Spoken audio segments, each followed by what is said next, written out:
to this administration. That's what President Obama has given us. And you wonder why we've had over 8% unemployment for almost every single month he's been president. We can't afford the Obama economy. It's time for a change. We need to reject this increase in the debt ceiling. Stop spending money that we don't have, and I yield back the balance of my time. Gentleman yields back. Gentleman from Michigan. I now yield 3 minutes to the gentleman from Kentucky, a former member of our committee, a former active member of our committee, Mr. Yarmouth. The gentleman from Kentucky is recognized for 3 minutes. I thank my good friend. Madam Speaker, I understand that the Republican majority will vote today against the President's request to raise the debt limit. To borrow a phrase from a former Speaker of the House, can we please drop the pious baloney? Less than 6 months ago, 174 Republicans voted for precisely what they are voting against today. This Republican leadership created a national crisis and walked us to the brink of default. Then they voted for a bill to end the crisis, but slipped in a provision allowing them to attack the President for the decision that they now don't have the guts to stand by. This is not leadership, and it certainly is not governing. It's an ideological game that has ventured well beyond the absurd. Now, Mr. Flake, I think in a very important moment of candor, talked about the fact that the very budget that the Republicans passed this last year would in fact raise the national debt by more than $6 trillion over the next 10 years. You cannot square logically an opposition to raising the debt ceiling when you have then voted for a budget that does exactly that. It raises the national debt. And with all due respect to the gentleman from New York, when he says nothing's changed in the last 7 months, nothing has changed in the last 7 months. We agreed on something. We knew what the debt was going to be, the deficit. We agreed to accommodate it in this way. The only thing that has changed in the last 7 months is that the Republicans are now trying to renege on the agreement that they made 7 months ago. That's the only thing that's changed. The American people have been loud and clear on what they need from this Congress: responsible investments in infrastructure, education, and job creation. And they want everyone to share in the sacrifice for our economic recovery, including billionaires and big oil companies. Madam Speaker, it's time to do the work the American people have asked us to do. They don't have time for more pious baloney. I yield back. Gentleman from Kentucky yields back. Gentleman from New York. Thank you, Madam Speaker. I just remind the gentleman that what we have done on our side of the aisle is at least we've put a plan in writing by adopting and approving the budget. We're just looking, in the last 7 months, we've been waiting for a plan from the White House of how are we going to get out of this national debt crisis in black and white. Not political speeches, but in black and white, so we can take it back to the American people and have an open and honest debate with them as to where we're going to prioritize our spending and how we're going to get out of this hole. That's what we're looking for, and that's what my colleague from Arizona, Mr. Flake, is talking about. We are at the point on this side of the aisle, ladies and gentlemen, to say we don't care who's at fault. I'm at the point, Democrat, Republican, we're at $15.2 trillion. Whoever is responsible for it, I could care less. What I care about are my kids, my grandkids who aren't even born, who aren't even on the face of this earth, of getting our act together in Washington and getting a national plan put together that we can join arm in arm and stand with each other to deal with this issue. And with that, Madam Speaker, I yield 2 minutes to the gentleman from Kansas, Mr. Holzkamp. Gentleman from Kansas is recognized for 2 minutes.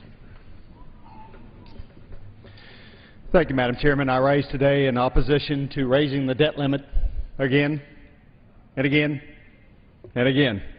Last week, I traveled across the 1st District of Kansas to host 7 town hall meetings, and Kansans reiterated the same thing I heard on 70 town halls last year. Overspending, overregulation, and yes, overtaxing must end now. Kansans are not concerned about the next election like most in Washington seem to be. They are worried about the next generation. Between the first day this president took office and today, debt has grown by $4.6 trillion. As a comparison, it took from George Washington to Bill Clinton to build up that much debt. And now the President wants another $1.2 trillion. But unfortunately, the real battle to prohibit this $1.2 trillion mortgage on our children's future was lost 5 months ago when the House passed the Budget Control Act. Since the Budget Control Act passed, the Congress has failed to produce any cuts from the Super Committee. We've failed to pass a balanced budget amendment. And Senator Reid not only refuses to pass, but not even to consider a budget. However, those recent failures don't paint the picture. The culture of overspending in Washington for the past half-century has led us to where we are today. Every president has refused to balance the budget. Every member of Congress who advocated for their pet projects, every bureaucrat who practiced a use-it-or-lose-it mentality, every special interest who came to us, everyone, they are all to blame for where we stand today. Our national debt is equal to our GDP. When this debt limit is reached, every man, woman, and child in America will have their own debt to pay to Washington of $50,000. And this doesn't take into account the mountains of debt we face for future runaway entitlement programs. And I look around this body. This is not about us. This is about our children and grandchildren who will have to pay this back.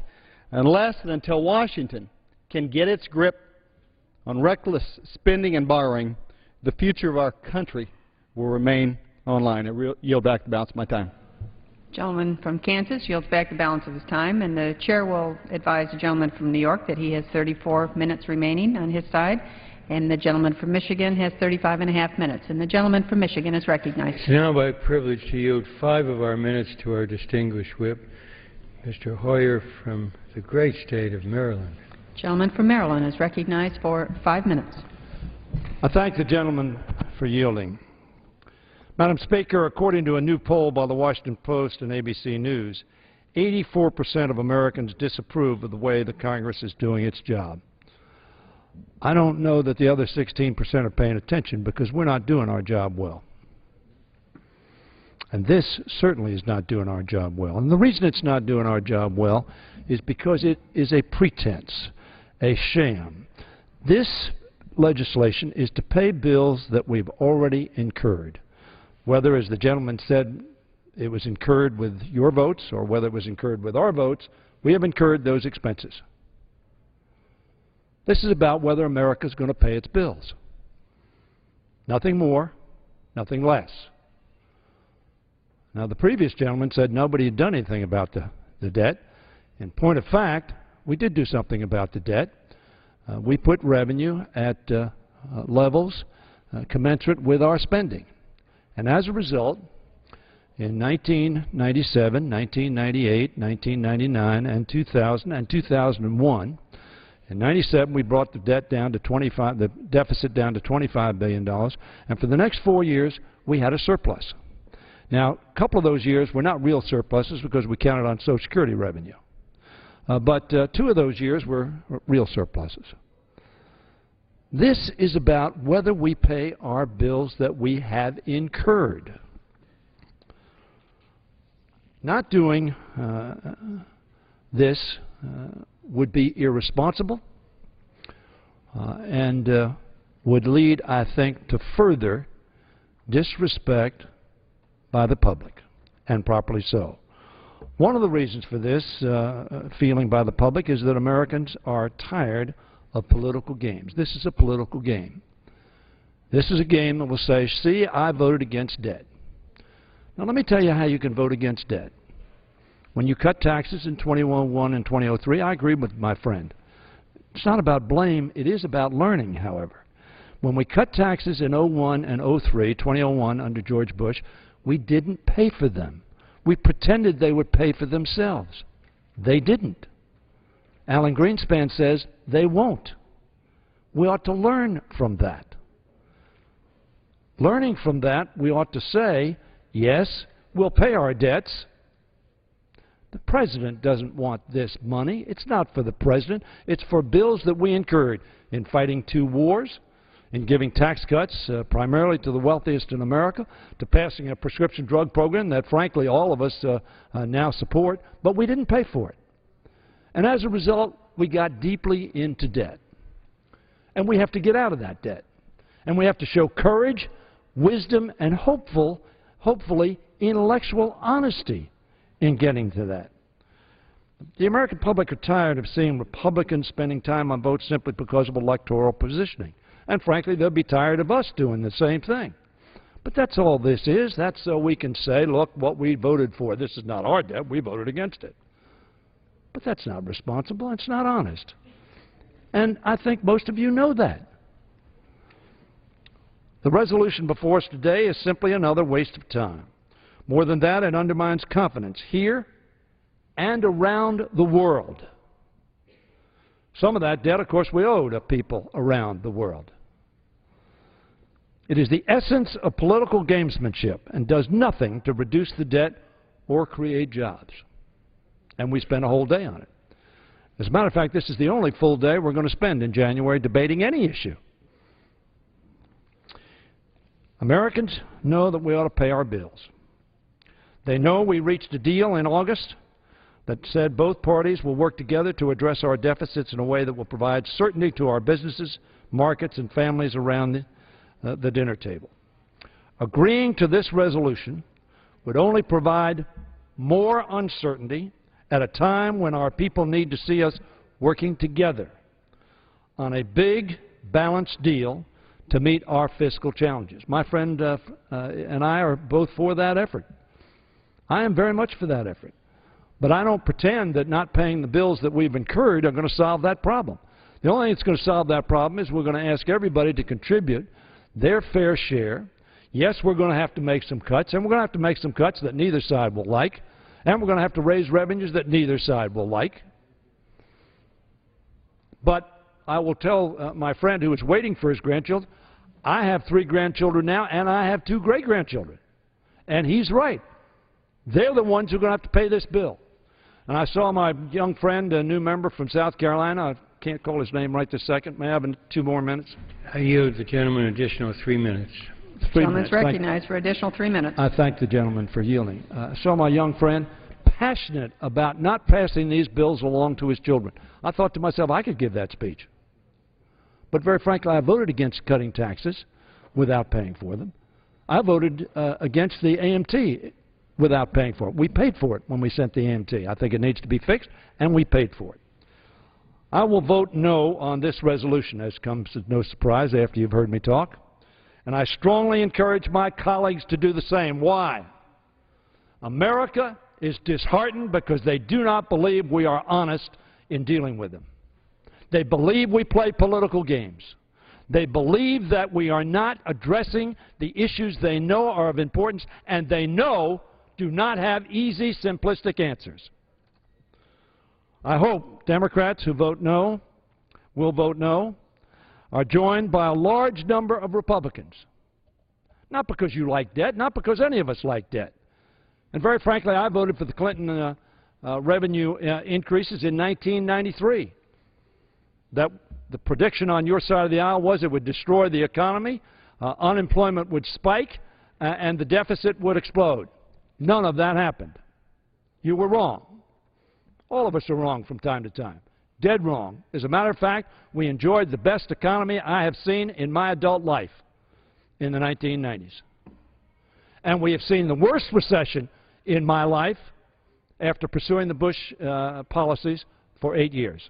Yes, we were in charge for the last 2, but we couldn't change policies because the President had the veto and a majority of the votes to sustain that veto on this floor. So, ladies and gentlemen, let's be honest with the American people. We've all incurred a debt. We all spent the money. We drove on the roads. We were defended abroad. We invested in health care, research. We all incurred these debts. We know we need to solve it. We know that medicine will be tough, but honesty will make it easier. Honesty between ourselves, honesty with the American people, and honesty, integrity, and courage. I say around this country, talk about, Greece has a real problem. They're 128%, I think, in debt. We're only at about 100%. If you can count our internal debt, it's less than that. But the problem that Greece has is they don't have the resources to solve their problem. America, the good news for us is we have the resources to solve our problems. if we have the courage and political will to do so. This vote is a small token of showing that we have the courage, the wisdom, and the political will to do so. We need to pay our bills. Vote no on this resolution. Show the American people that we have courage, that we have wisdom, and we can have the political will to make America the continuing strongest country on the face of the earth, and I yield back the balance of my time. Gentleman from New York. Thank you, Madam Speaker. I would like to say to Mr. Hoyer that I have a tremendous amount of respect for him as a member of this body, and I have joined him to support the Go Big effort. And what I would say is, by this resolution, look at what we have done on our side of the aisle. We have brought this conversation out of the back rooms. We have brought the ideas and proposals that we heard from Mr. Blumenauer from Oregon, I believe, who talked about comprehensive tax reform, agricultural reform, on the floor of this House, in front of the American people, in an open and honest manner. And what we have done on our side of the aisle is to stress that these conversations will no longer happen behind closed doors, but they will happen on the floor of this chamber. And I'm confident, I am confident, that when we come together, like we are, like the foundation that we are setting in our conversations, that we are going to solve this problem. But until that solution is enacted, I will get up every day as a member of this House to champion the cause of getting the fiscal House of Washington, D.C. in order, to get our reckless spending under control, and get this economy going. And with that, well, my friend yield just... I would love to yield. I thank the gentleman for his comments, and I want to thank him for his participation in addressing this issue. And frankly, in my opinion, he was one of the 100 signatories that we had saying, let's get a big deal. We have to get our handle on this debt. I want to thank him, but I want to assure him as well, I've been here just a little longer than he has. This debate has been going on for some period of time. This is not a new debate. With all due respect, it's been on this floor. I've been raising this issue for some 20 years, very frankly.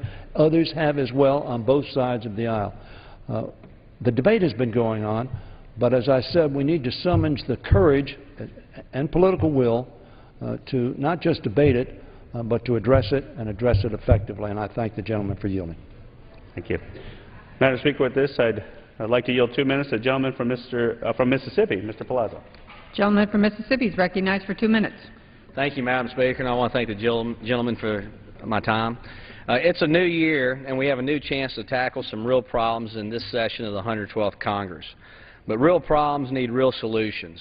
We saw what was possible when the House came together last year to pass conservative job-creating bills, and they plan to cut $6.2 trillion in government spending and reduce deficits by $4.2 trillion over the next decade. We also saw how little got done when Democrats in the Senate and the Obama administration consistently ignored the wishes of the American people. This administration has said it will continue to wage its 2012 campaign against this Congress. So instead of working with us and encouraging the Senate to consider the numerous jobs bills we have passed in the House, the President has chosen once again to try to divide us and the American people. Make no mistake, the issue of spending will be as important in this second session of Congress as it was in the first. It remains so because our economy has not stabilized. Government is still too large and too many people are still looking for work. Yes, the President inherited a bad economy, but his destructive policies have made it much worse. I support this resolution of disapproval of the President's debt limit increase because shouldering future generations with trillions of dollars in debt is not leading, it is following. So I say to the President and the leaders in the Senate, if you're ready to work together on some very real solutions to real problems in 2012, so are we. We've been ready. America deserves and demands better than the short-term, drive-the-car-off-the-cliff mentality and policies our President has given us over this past year. And we in the House will continue to bring forth real leadership and real solutions to the real problems facing us for this generation and for those to come. Before I yield, I would like, one of our colleagues mentioned something about the path to prosperity to the Republican budget. He said, yes, it does include running deficits and increasing the debt, but what he failed to mention was it also repealed job-killing regulations, simplified the tax code, repealed the government takeover of health care, and addressed the #1 driver of our deficit, and that's Medicare. We call that plan the path to prosperity. The President and Democrats' only alternative has been a path to despair. I yield back. Gentleman yield back. Gentleman from Michigan. 15 seconds. I yield myself 15 seconds. Gentleman's recognized. Mr. Reid, Mr. Hoyer mentioned this. You know, on Ways and Means for years, once the Republicans gained the majority, we protested they weren't paying for anything. So this isn't a new issue. It isn't a new issue. I now yield 5 minutes to the ranking member of the Budget Committee and a distinguished former member of the Ways and Means Committee, the gentleman from Maryland, Mr. Van Hollen. Thank you. Gentleman from Maryland is recognized for 5 minutes. Thank you, Madam Speaker, and I thank my colleague, Mr. Levin. You know, day after day, month after month, we hear members of Congress, Republicans and Democrats alike, come to the floor of this House and say we've got to do more on jobs. We've got to make sure that we get this fragile economy moving again. Unfortunately, while we say those things in this body, we haven't yet taken up the President's jobs initiative that he presented to this Congress last September. We've taken little bits and pieces here and there. We've had 2 months now on the payroll tax cut. That's good news. I hope we can get the rest of it. But the rest of it's been absolutely ignored. But at least people said they wanted to focus on job creation and getting the economy moving again.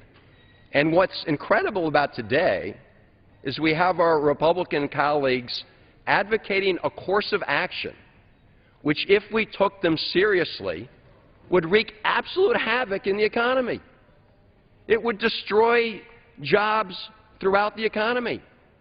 That's not just me saying it. That's Republican economists, independent economists, Democratic economists.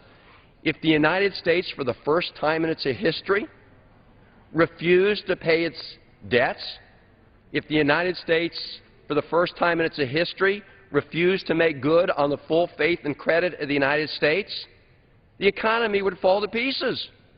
Millions of people will lose their jobs. You know, if we want to be taken seriously, we have to be serious about the consequences of our actions. And if we take the course of action being presented, we'd have a fiasco on our hands. Look, the American people, I think, understand full well what's going on here. But I do think it's important to make clear what the debt ceiling does. You raise the debt ceiling in order to cover obligations already made. It would be as if we don't lift the debt ceiling, it's as if we woke up one morning and said, you know, we're not going to pay our mortgage. Or if you went out and purchased goods and services with a credit card and said, hey, you know what, we're not going to pay our credit card today. Well, you know what happens? You lose your house if you do that. Credit card company comes after you that. If the United States of America was to renege on the full faith and credit of its obligations, it would be a disaster in the international economy. And yet that is apparently the course of action being advocated by our Republican colleagues today. Now, what makes this really political theater is everybody knows that more responsible members of Congress, and certainly the President of the United States, is not going to let that happen. They're not going to allow that reckless outcome to happen. And that's why, in so many ways, this is unfortunately just political theater, and it's one of the things, frankly, that contributes to the American people's low view of the Congress, this kind of political game playing. Another thing that contributes to that is members of Congress' refusal to take responsibility for their own actions. Now, last year we had the Republican budget on the floor of the House. There are major differences in the priorities between the Republican budgets and the Democratic budgets, but the reality is the Republican budget that was overwhelmingly voted for by our Republican colleagues would require us to lift the debt ceiling of the United States. The very debt ceiling that our Republican colleagues are now telling us they don't want to increase. It would require us, it would have added $7 trillion to the debt over the next 10 years. How is it that people can come down and vote for a budget that says we're going to ask the United States to take on these additional obligations, and then vote for a motion or resolution that refuses to take responsibility for those very actions? And I think that's why the American people are understandably losing much of the confidence, certainly in this House of Representatives. Now, obviously, we have big challenges with respect to the deficit. Let's get together and solve them. But as my colleague, Mr. Hoyer, said, in order to do that, we have to come to the table in the spirit of compromise. And we have, before the country, a number of approaches. We've had a number of bipartisan commissions. We have Simpson-Bowles, Rivlin, Domenici. They have established a framework for resolving the deficit issue. All of their frameworks say, yes, we have to make some tough decisions on making cuts, but we also have to deal with the revenue side of the equation. And the major obstacle, let's just be clear, to dealing with the revenue side of the equation is we have a lot of folks who've taken the position that you can't close one corporate tax loophole for the purposes of deficit reduction. Could I have another 30 seconds, I yield the gentleman an additional 2 minutes. Well, I thank recognized for an additional 2 minutes. I thank my colleague, Mr. We have our colleagues on the Republican side taking the position in the so-called Grover Norquist pledge, a pledge to Grover Norquist's organization, as opposed to the pledge we all take to do our best to uphold the Constitution of the United States. And under that pledge, if you close a corporate tax loophole for the purpose of deficit reduction, you violated your pledge. If you say, you know what, gas prices are doing really well, oil companies are doing just great, we don't think they need a taxpayer subsidy, we're going to get rid of it, you can't get rid of that if you're going to use some of that money for deficit reduction. It's a violation of the pledge.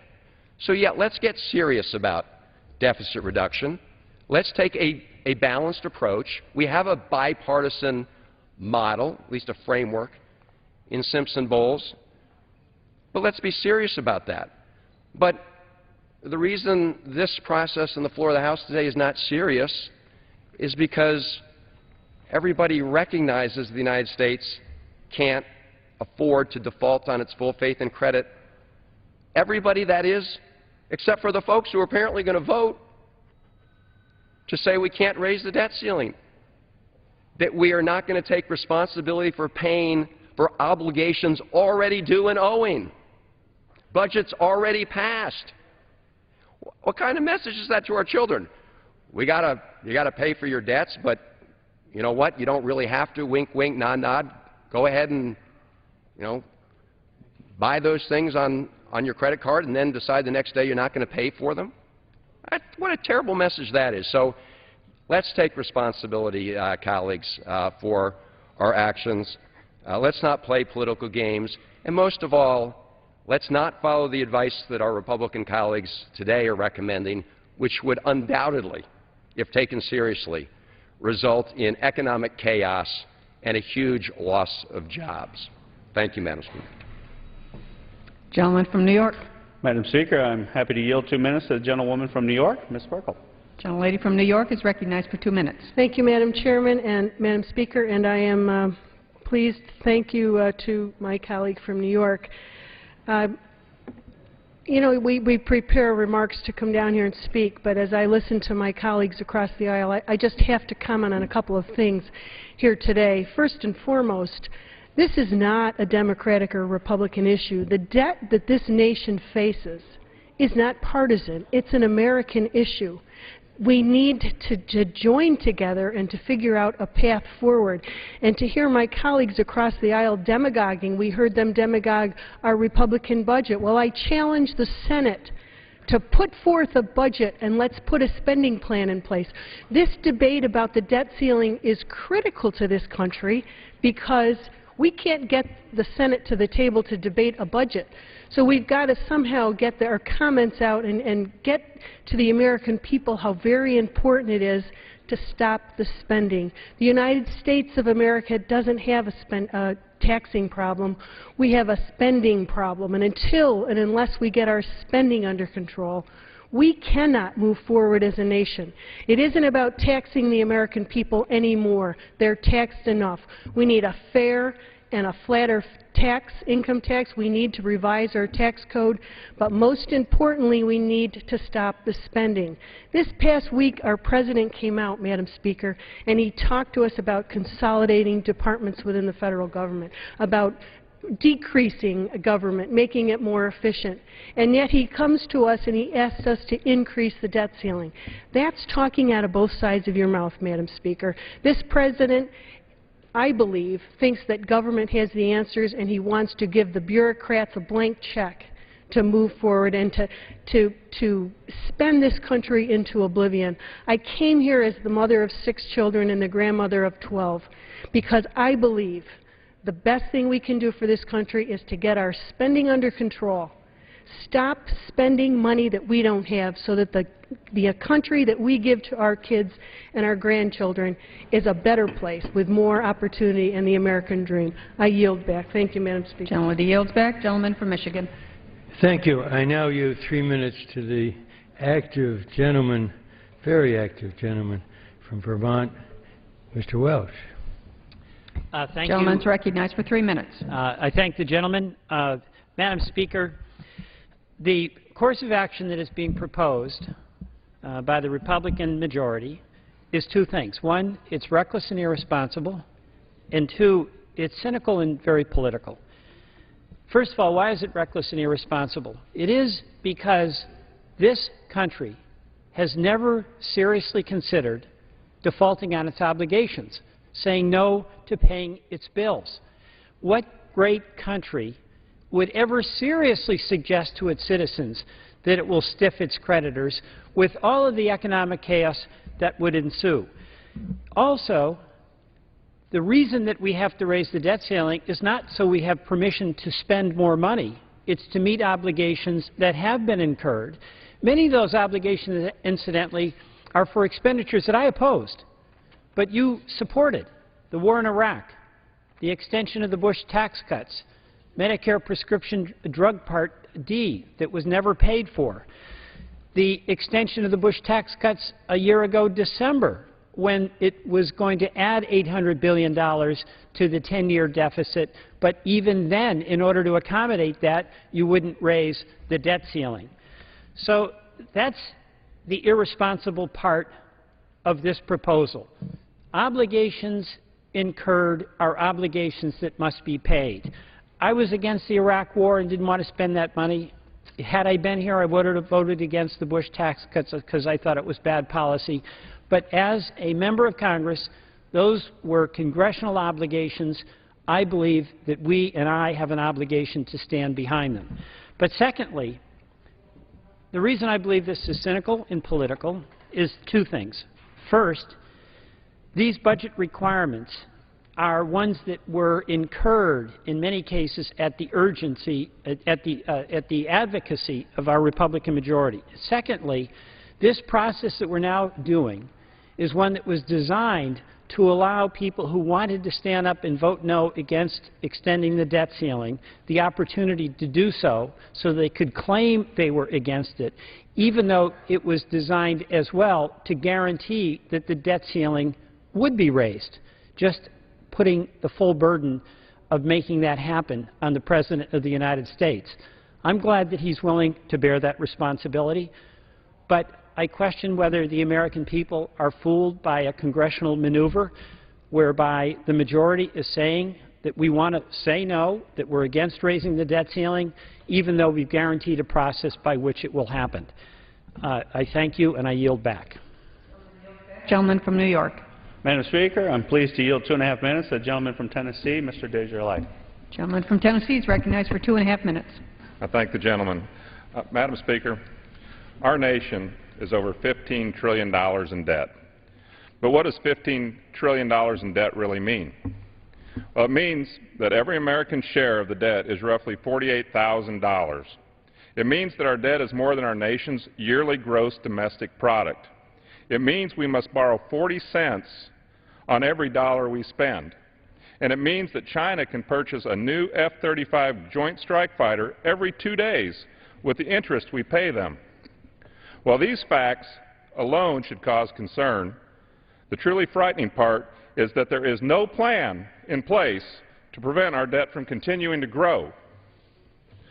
Increasing the debt limit by another $1.2 trillion will mean by the end of 2012, our national debt will be in excess of $16 trillion. But worse than that, raising the debt limit sends the message to job creators that we are still not serious about making the necessary spending cuts and reforms to pay down this unsustainable debt. My constituents have given me a clear message. Make the federal government live within its means. That will require us to prioritize our spending and make tough spending decisions. But there is no other choice. It is simply impossible to continue to run yearly trillion-dollar deficits, yet that is exactly what some in Washington want to continue to do. There is absolutely no doubt that if we don't change this course, this reckless spending binge will ruin our economy and bankrupt our nation. That is not fair to our future generations. We have an opportunity here today to say enough is enough. We can be the Congress that acts to put this great nation back on the right track. I urge my colleagues to join me in voting in favor of this disapproval resolution. I yield back. Gentleman yields back. Gentleman from Michigan. I reserve. Gentleman reserves. Gentleman from New York. Madam Speaker, I am pleased to yield 2 minutes to the gentleman from Florida, Mr. Ross. Gentleman from Florida is recognized for 2 minutes. Thank you, Madam Speaker. Thank you, my colleague, for yielding. Madam Speaker, today I rise against the debt ceiling, and I rise in favor of reality. Madam Speaker, my freshman colleagues and I arrived in Washington, D.C. from various backgrounds.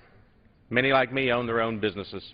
Others include auto dealers, funeral home directors, a dentist, doctors, soldiers, a pilot, law enforcement officers, a football player, a roofing contractor, and others. The point is, Madam Speaker, people who lived and worked in the real world came in as freshmen as my colleagues.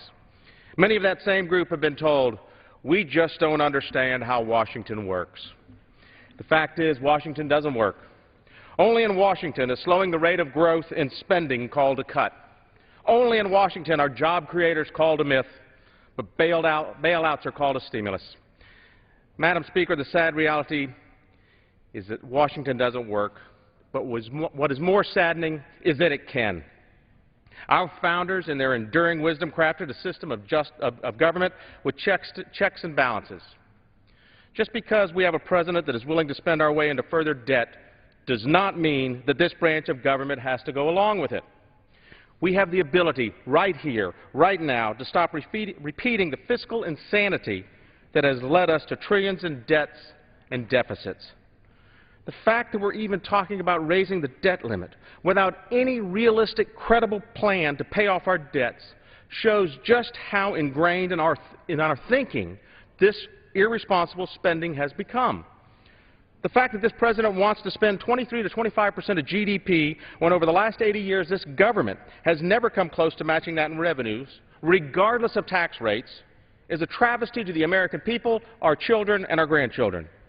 The fact that our friends across the Capitol can't pass a budget for more than 1,000 days is unacceptable. The fact that we are printing money to buy our own debt makes sense only if you got your economics degree by passing go and collecting $200. Madam Speaker, the entire government has a choice. We can make a government work for the betterment of the American people. I yield an additional 1 minute to the gentleman from Florida. Gentleman is recognized. Thank you. We can make Washington work for the betterment of the American people.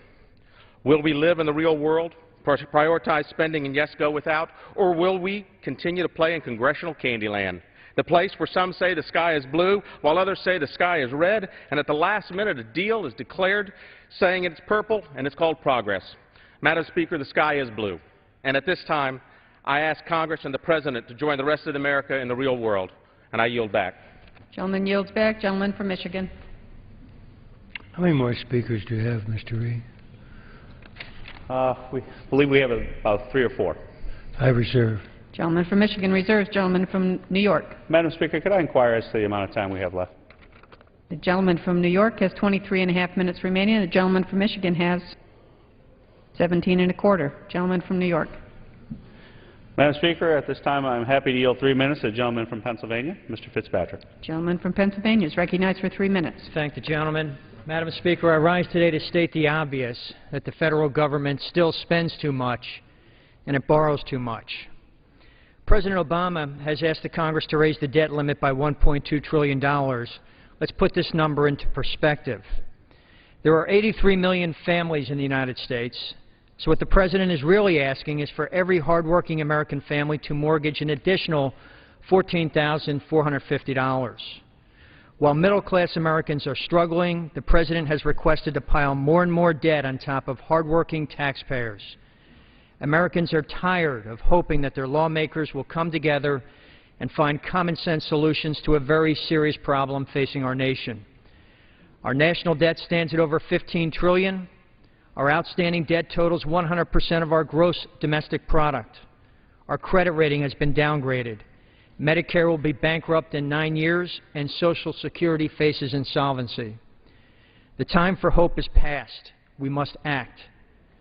America simply cannot wait.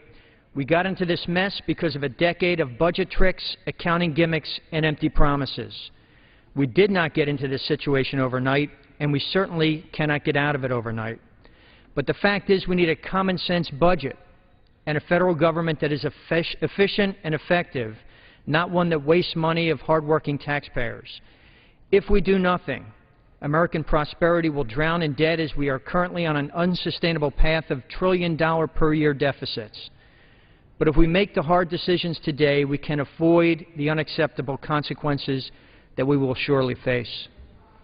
We're all in this together, and we must find a solution together. America never backs down from a challenge. We can and we will make the right decisions today so that we can restore the American dream and give our children and our grandchildren a future full of opportunity. Therefore, I support the resolution and call on the President to work with the House and the Senate to put in place a budget that guarantees a more stable and secure future for America. I yield back. Gentleman yields back. Gentleman from Michigan. Let me reserve, so I don't have to do this each time, until, Mr. Reed, you finish, and then I'll close, and then you'll close. Thank you. Gentleman reserves. Gentleman from New York. Madam Speaker, I'm pleased to yield 3 minutes to the gentleman from Illinois, Mr. Kissinger. Well, I thank the gentleman. Thank you, Madam. Recognized for 3 minutes. Thank you, Madam Speaker. You know, I'm a military pilot, and I've been overseas and executed this nation's wars, and I'll tell you, one of the things I've seen firsthand is that the biggest threat to our national security is our national debt. This debt ceiling increase is a symptom of overspending that has consumed Washington for far too long. President Obama's request for $1.2 trillion increase in the debt limit points to the serious fiscal challenges we have found ourselves in due to decades of irresponsible and reckless spending. For decades, members of Congress who continue to serve voted to simply raise the debt ceiling without ever offering a plan to stop the bleeding. It wasn't until the new House majority arrived with my freshman class when we turned the focus of the conversation from cutting from how much more to spend to how much we can cut, and we turned the conversation to how to cut spending in Washington, D.C. We demanded that Washington stop doing business as usual and include spending cuts greater than the amounts raised. In June, I told President Obama head-on in the weekly address that under no circumstances will Republicans support irresponsible legislation which increases the federal government's credit limit without any spending cuts or budgetary reforms. It's high time that we cut up the government's credit cards and draw a hard line to stop the government from overspending, which is hampering our economy's ability to grow and thrive. Currently, every man, woman, and child has a share of the public debt that exceeds $46,000 apiece. Unemployment rates are through the roof, and the irresponsible spending habits of prior Congresses and administrations have racked up trillions in national debt. The culture of Washington must be reformed from the ground up. The future of our nation depends on it. And I yield back. Gentleman yields back. Gentleman from Michigan continues to reserve. The gentleman from New York. Thank you, Madam Speaker. At this point in time, I'll yield 2 minutes to the gentleman from Nevada, Mr. Amedee. Gentleman from Nevada is recognized for 2 minutes. Thank you, Madam Speaker, and I want to thank my colleague from the Empire State. Recently, a leader in the other House said, "I hope this Congress has had a very good learning experience, especially those newer to this body," essentially saying that you new people need to learn how we do things here in Washington. Well, as the newest member of how we do things here in Washington for about 122 days, I can assure you that the people who gave me this job know how we do things here, and they're tired of it. They understand that Washington has a fatal spending problem. They understand that the answer to every question is not more federal spending. That is the problem, more federal spending. I find it interesting to hear my colleagues from both sides of the aisle talk about we need to pay our bills. We need to talk about what we incur as bills before we take more money from others. This is not a problem that we got here by ourselves in a partisan matter. It was, in fact, a bipartisan problem. But to treat the solution as one that requires only one side's solution or another gets us in this point where I find it incredible that people would talk about wreaking havoc on the economy and also about sending the wrong message for confidence. For the first time in the history of this nation, we've had our credit rating downgraded because of what we're doing here. This is not about whether we will pay our bills in the near future or not. This is about having the courage to start talking about the problem as spending. Yes, there are loopholes, and yes, there are others who may be able to pay more, but why on earth would you ask them to pay more into this system of spending that we have created, which is in no way accountable to any of those folks who are paying? So I can tell you this, for those folks that are new and perhaps need to understand how things are done here in Washington, the people who gave me this job understand very well how things are done here in Washington, and they're tired of it. And you know what? They're right. I yield back. Thank you, Madam Speaker. Thank my colleague from the Empire State. Gentleman yields back. The gentleman from Michigan. Mr. Reed, you're ready to close. I yield myself such time as I shall And the gentleman from Michigan is recognized. And it will take me just, I think, 30 seconds, maybe a minute. You know, in a few words, what the Republicans in the House are doing, they're playing with fire.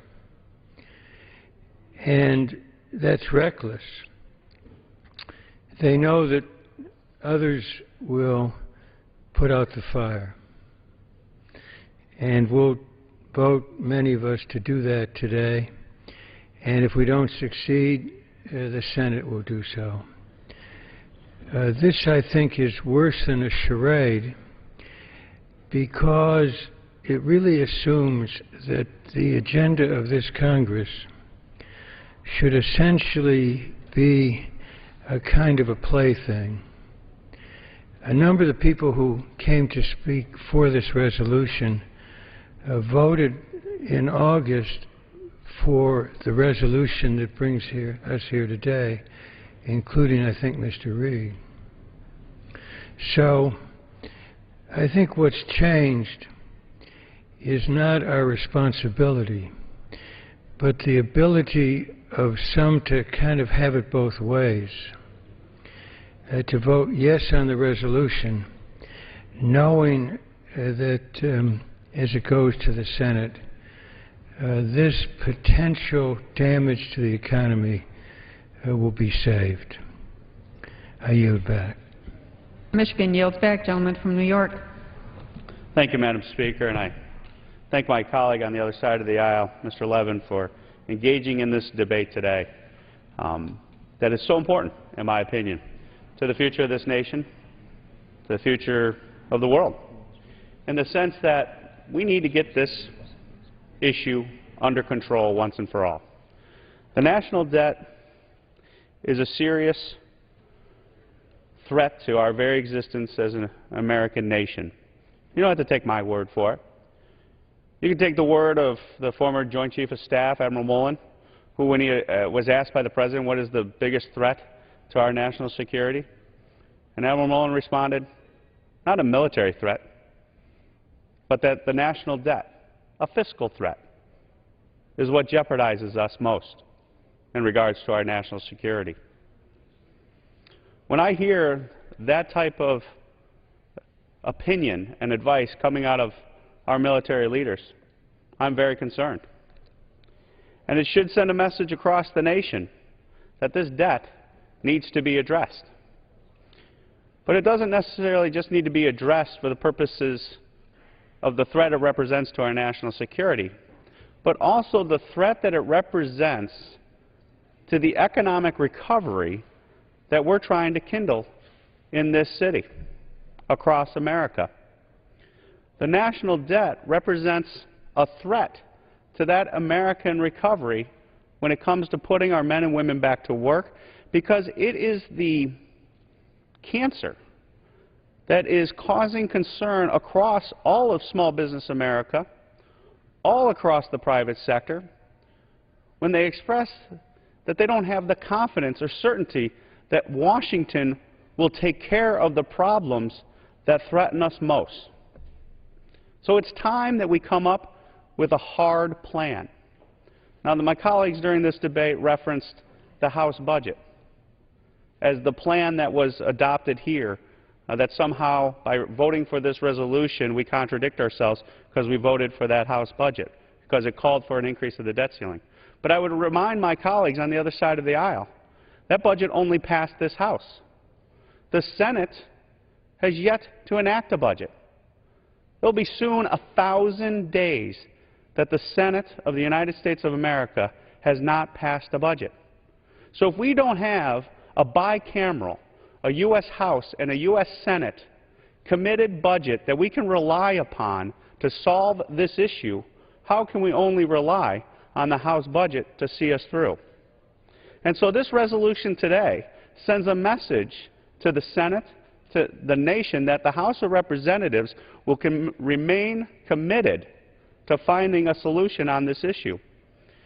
And the second threat that it represents to our American recovery and putting men and women back to work is if our interest rates in the private sector, upon which they are keyed upon the national debt and the interest rates that are charged for our borrowing costs as a governmental entity, if those interest rates in the private sector increase, you're not going to have the capital to invest in small business America or in the private sector that is going to lead us out of this economic turmoil that we find ourselves in, because they won't be able to afford that capital that will build the next plant, that will build the next assembly line, or build the next retail operation that will put people back to work. So the bottom line is this debt touches everything across America.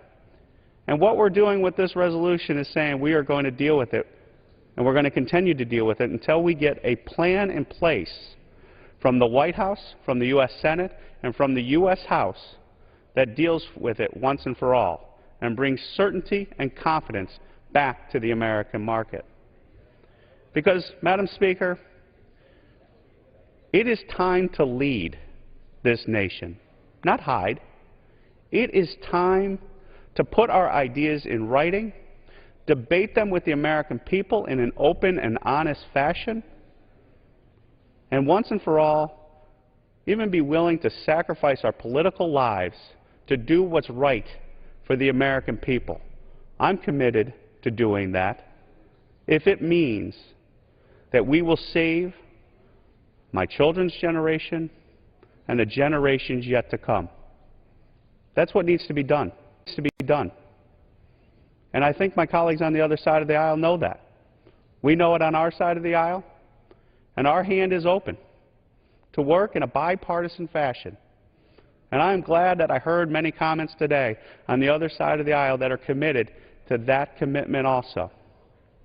And I am confident that when we join hands, when we come together, we will solve this issue, and we will solve the economic problems we face as a nation, because together the history of our nation has shown that we can overcome any obstacle in America, any threat to our existence, once we unite, not divide, and put forth a common-sense solution to our problems.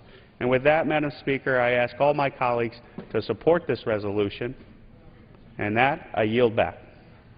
Gentleman yields back, and all time for debate has expired. Pursuant to the statute, the previous question is ordered, and the question is on the engrossment and third reading of the joint resolution.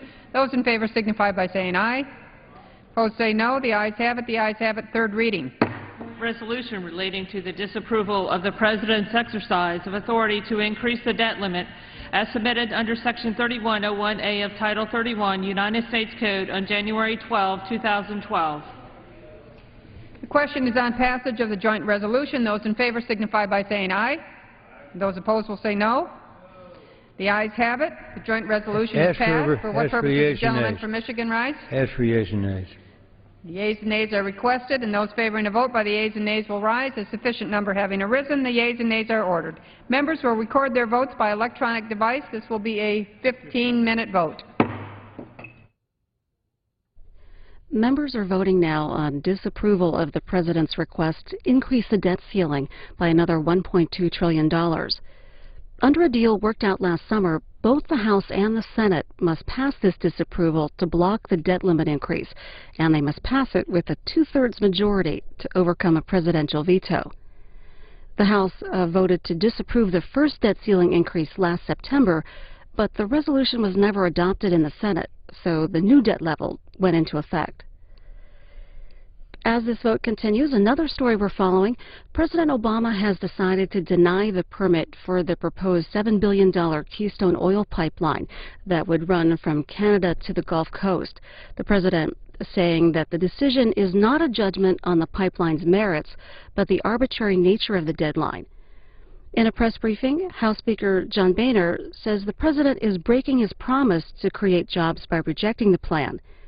And the Associated Press writes that the Canadian leader says he's profoundly disappointed President Obama turned down the Keystone pipeline.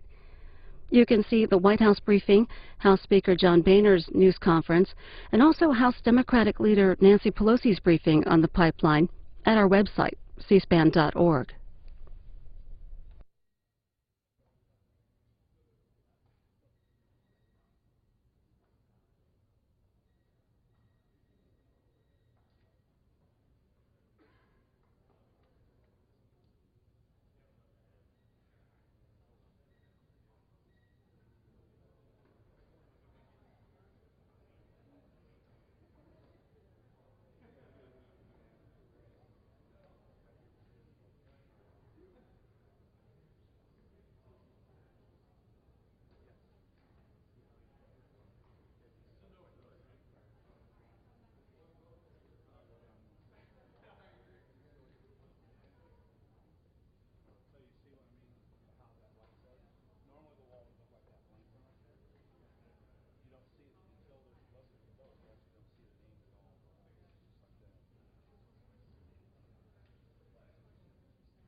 On this vote, the yeas are 239 and the nays are 176. There are 2 present, and the joint resolution is passed.